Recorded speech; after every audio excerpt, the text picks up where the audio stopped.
Every single day, thousands of people open a Shopify store expecting a social media fantasy. You watch a few videos, pick a winning product, turn on some Facebook ads, and wait for the automatic money to start printing so you can buy the luxury car and the beach house. Look at this funnel of new store creations. Within months, 9 out of 10 of these dots completely fail, falling out of the system. They bleed capital immediately, absorbing costly chargebacks and ad fees until they run out of cash and quit. The platform itself isn't the problem. E-commerce is still growing. The failure happens because beginners enter the market treating a storefront like a quick cash lottery ticket, completely forgetting they are competing for attention against highly optimized billion-dollar retail giants. To understand exactly how so much money vanishes so quickly, we have to perform an autopsy on a doomed store. We need to track its lifespan from the first click to the final bankruptcy and locate the exact traps that kill it. The first lethal mistake happens before the store even exists. Most beginners select a product based entirely on influencer hype. An online guru calls an item a winner, and suddenly thousands of new sellers rush to list the exact same thing. When a product saturates the market, feeds are flooded with identical ads. Ad costs shoot up, and profit margins drop to zero. The few stores that survive avoid this. They clear out the noise and select products based on specific customer pain points. Even with a good product, the next trap is the storefront itself.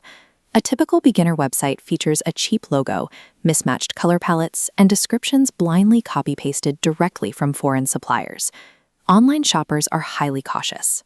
When they land on a new website, they subconsciously compare your design, loading speed, and return policies to pristine, heavily optimized interfaces like Amazon or Flipkart.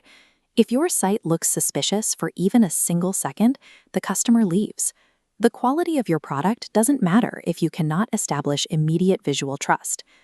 Once the store is built, the owner has to buy traffic. Most beginners launch digital ads with broad, random targeting, using no real hooks or emotional triggers, and expect immediate sales. It is the equivalent of throwing cash directly into a fire. They often rely on generic stock footage, but consumer attention spans are shorter than ever. The brands that actually convert are using organic, short-form content, featuring real people naturally using the product to build rapid social proof. But even if an ad works and generates a sale, sellers in emerging markets run into a massive operational wall: cash on delivery.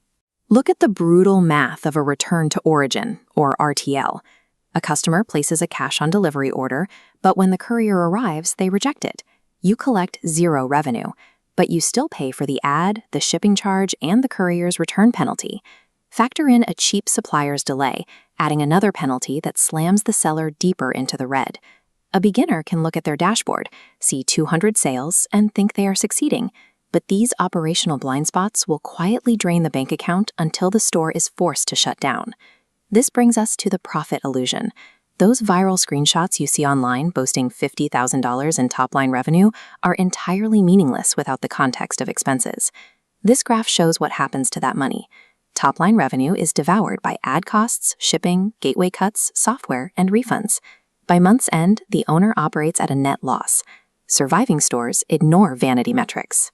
Instead, they track customer lifetime value. Acquiring a brand new customer is always expensive. Real wealth is generated after that first delivery. Successful brands use email marketing, targeted upselling, and strong customer service to turn a one-time buyer into a repeat customer. Revenue feeds the ego, but profit sustains the business. Consistently bringing the same customers back is the only mathematical way to survive the rising costs of digital advertising. Lazy dropshipping and cheap shortcuts no longer work. Consumers are smarter now, and the cost to capture their attention has risen too high for low-effort storefronts to remain competitive.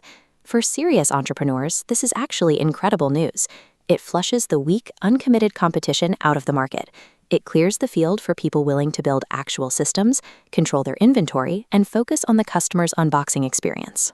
If you want to start a store, you have to stop asking how fast you can extract money from the platform. The real question is how you can build a brand that people genuinely trust. The store owners who make it aren't relying on secret algorithms or lucky viral trends. They study consumer psychology, manage their cash flow patiently, and treat their storefront